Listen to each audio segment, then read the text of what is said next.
Is Social Security going to be there for you when you need it over time in your retirement? It's the biggest question that I receive most consistently, and I'm going to answer it for you today.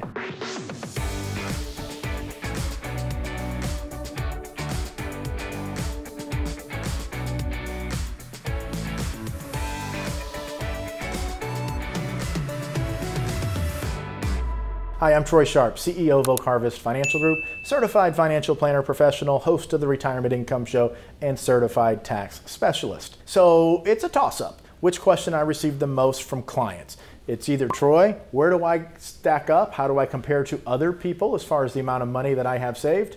And will Social Security be there for me? We're going to address Social Security because there is a lot of misinformation out there, and also just a lack of understanding, generally speaking, about Social Security and its solvency, and what some of the options are for the government to fix it so you can count on your Social Security income. Now, what do I have here? This is the debt clock, just to show you how dire the situation is, and I'm not going to sugarcoat it. The Social Security situation is dire. So is the Medicare. It's even in even worse condition. But it's most likely not something you'll have to worry about during your lifetime. Down the road, politicians are quite adept at kicking the can. Someone will have to deal with this, but most likely, for most of you out there in this country, it won't be you. So here is how bad it is. We owe $21 trillion in unfunded Social Security liabilities. This is everyone who has been promised Social Security, future payments that the system will have to make. It's $21 trillion. Now, to put that into context, if I were to ask you to count to $1 trillion, 1,000, 2, 1,000, 3, 1,000, it would take you about 32,000 years to do so. We have $21 trillion in unfunded future Social Security debt. Medicare is even worse. It's $33 trillion. The trust fund for Medicare runs out of money much more quickly, but we're focusing on Social Security today. Now, this is not the first time that Social Security has been in trouble. As a matter of fact, this has been going on for decades. It is simply a poorly designed system. Currently, by year 2035, the trust fund will run out of money. The trust fund is technically already exhausted. The money has been spent, but there are IOUs in there in the form of treasury bonds. But treasury bonds are as good as money, at least to the federal government and to the rest of the world for that matter. Treasury bonds, as long as the dollar's the world's reserve currency, very, very solid, safe tools. By year 2035, though, it's anticipated that the fund will be exhausted and there will only be enough to pay out 79% of the promised benefits. So that means at that time when there's no more money in the trust fund, only the dollars going into the system from FICA payroll taxes and then being transferred to Social Security recipients will be there to fund the benefits. That's estimated to be 79% of what is promised. Now, it goes down almost every single year. Just last year, I believe, or the year before, it was year 2037. It'll go down again and most likely go down again.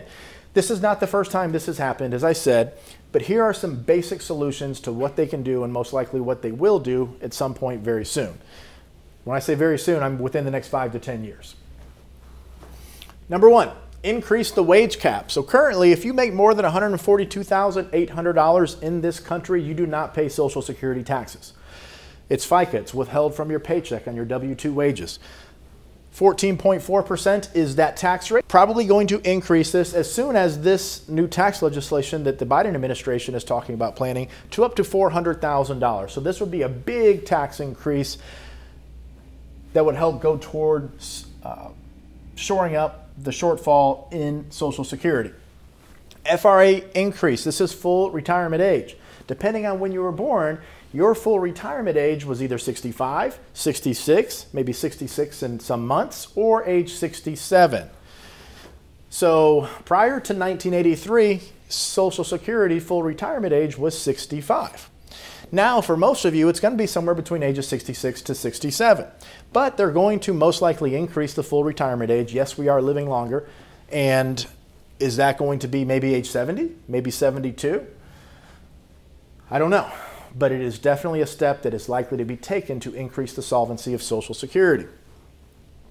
Number three, making the benefits 100% taxable. So currently, depending on what your income is, it determines how much of your Social Security benefits are subject to taxation. But one of the likely adjustments is to increase the taxation on your Social Security. Unlike normal income taxation, these funds that are taxed from your Social Security go directly into the Social Security trust system. They do not go to the Treasury for general obligations. Means testing. I think this is very likely for especially for affluent families or individuals. Means testing means if you have a certain level of assets or you have a certain level of income, you will see a reduction in your Social Security benefits. So one of those two is not out of this world as far as a possible outcome to solving up or shoring up Social Security insolvency. As a matter of fact, as part of the Greenspan Commission from a long time ago, it was one of the recommendations. It was around a 13% reduction in benefits as one of the choices. The other one was to increase taxation on Social Security.